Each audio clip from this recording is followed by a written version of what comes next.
Hi, this is Jim Jordan with Great Vibrant Health. Today is New Year's Eve 2021. Today I want to start with a summary of some information I came across which many people will not hear about. I'm sure they will not hear about it. But this last week, the CDC has acknowledged that the PCR test, they can't rely on this to diagnose COVID-19. And they're changing their guidelines because the PCR test as designed cannot distinguish between influenza and COVID-19. So as we all know, COVID-19, the pandemic was based on numbers of diagnosed cases of COVID-19, which was basically based on the PCR test. And the PCR test is now acknowledged, which I've been saying for, almost 2 years now, but many people have been saying this. If it can't diagnose, if it can't distinguish between COVID-19 and influenza, which the CDC acknowledged, then what is the basis of the numbers of cases that were being used to declare health emergencies? They don't have the numbers. What happened to the influenza cases?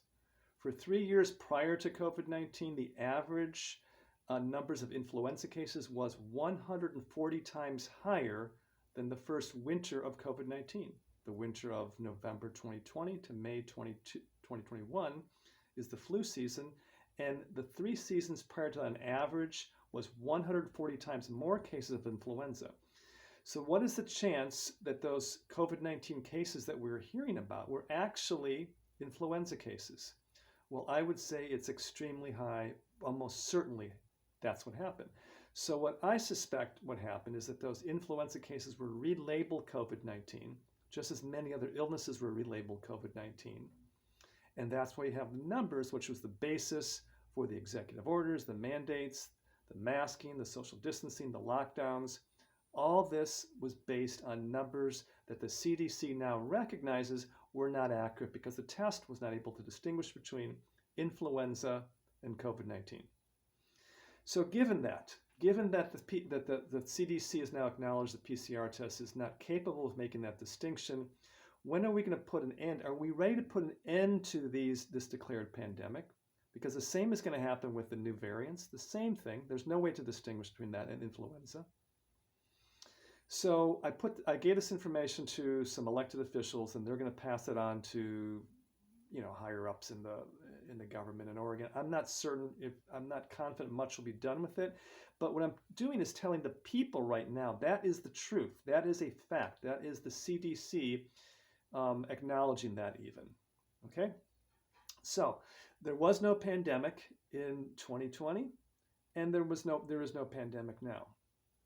And we are being forced to be, many people, there's mandates to receive experimental shots to keep their jobs, passports to show proof of these experimental shots you've gotten, endless new shots you have to take, right? Because you're not fully immunized until you've got all these shots. So that's all of this is based on the PCR test. The entire pandemic is based on the PCR test being an accurate diagnosis of a specific virus. The inventor of the PCR test won a Nobel Prize, 1993, Dr. Kary Mullis, said you cannot use the PCR test to diagnose an infectious disease. And now the CDC even recognizes it can't distinguish between COVID-19 and influenza. So there is no pandemic. That's a fact. That is a recognized fact at this point. No, there wasn't and there isn't now. So now is the time to put an end to this. Now, if the government officials don't put an end to it, then it's up to us, the people, to put an end to it. How do we do that? We do not comply. We do not comply with any of this.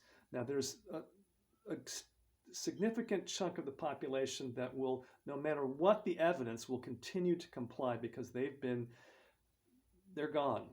They've gotten their brains wired around some fear, some propaganda that convinces them that there is something out there that's more deadly than an influenza, and that they've got to wear a mask, even though there's no evidence to support mask works. They've got to get shots. There's a percentage of the population that are going to buy into that, for sure. Nothing's going to change them. It's for the rest of us, those that already know that, and those that are on the fence. Those on the fence, come on over to the side of truth, facts, science, law.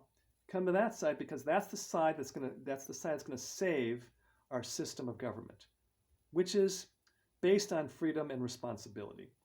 You're free to live your life, as you want to, unless your freedoms harm another. Because these COVID-19 is not something that can be transmitted if you're asymptomatic. You can't harm another just walking around. There's no way to harm another person, right? With just if you're asymptomatic, it doesn't happen. So your freedom, you're free to live your life as you want, as long as you're responsible for the consequences of your freedoms. That's where our system of government is based on. Not if the government says there's a chance that you could pass on an illness to somebody, we have to shut you down, lock you up in your house, take away your job. That's not the system of government. That's not freedom. That is not democracy. That is not the way we do it in America. Okay? That's the way they do it in China. That's the way they do it in the Soviet Union, former Soviet Union.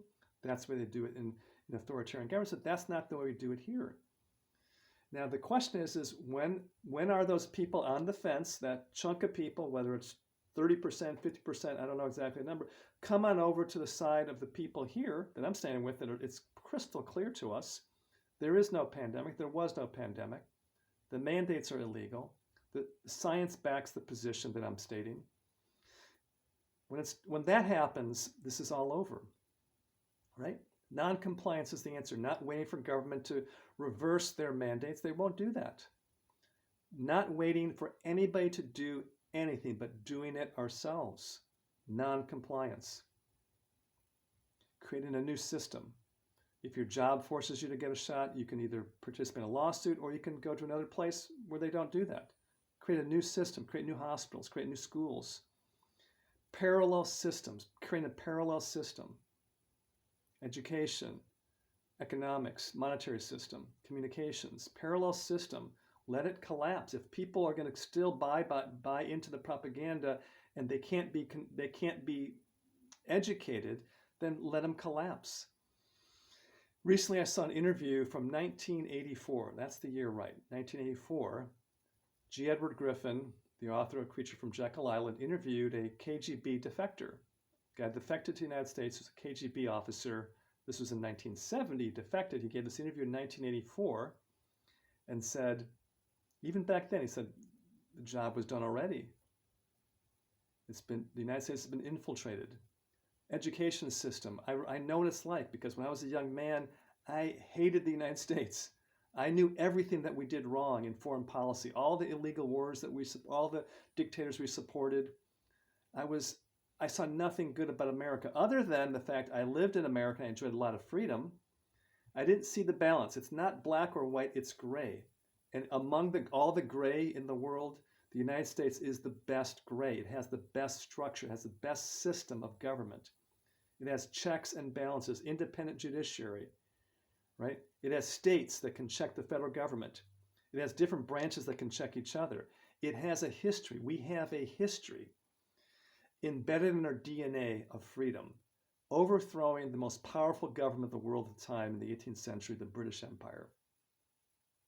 That's right. As a last resort, we have the Second Amendment, right? But we have to stand for it. We have to stand for the First Amendment. Right now, we have censorship everywhere. The most esteemed doctors, the highest regarded doctors in their fields, are being censored from telling the truth, right? We have to stand for the Constitution. We have to create parallel systems, which we're doing. We're creating parallel media systems, parallel economic systems. So 2022 is going to be a year, I believe, doubling down by the authoritarians on their lies. Everything they say is going to be the exact opposite of the truth. Be prepared for more and more propaganda. And as people become a little more awake, they'll go, wait a second, they're going too far now. I'm going to start to talk to some other people over here on this side, whatever side you want to call it, the side of truth, basically, the side of common sense, and see if I can join, let's call it the Common Sense Party, right? Thomas Paine's book, The Common Sense. The Common Sense Party, the I've got eyes and ears party, the I can look at reality and gauge it for myself. I don't need a virologist from Harvard or Cambridge or anything to tell me what's going on here. Do I see people dropping like flies? No. Other than the ones who got these shots, yes. Plenty of those people. Do I see regular people that are normally healthy? No. You see professional athletes, though, after they get these shots, boom, you're going down. Anyway, the facts are there. It's not a question of information. It's a question of courage. there's no more information you need. I'm talking to you people on the fence. I'm talking to elected people that know what I'm talking about. You understand it, but you're trying to play both sides. That's at some point you take a stand, right? Anyway, so now is the time to see who has got the courage to stand for the truth, to speak out, to go on publicly about this, to persuade others, to risk losing fans on Facebook or friends or jobs or being reelected even for the principle, the correct principle, the truth. If you want to save our constitutional republic, if you want a society that has freedom and responsibility, then we have to start standing for it today.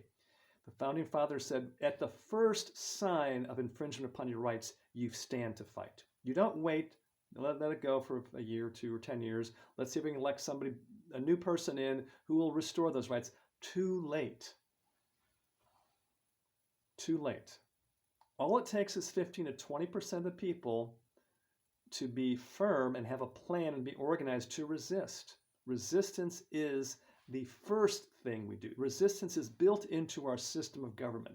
It's not just we have a federal government, state governments, we have a judicial process. That's all there. Resistance is part of our system.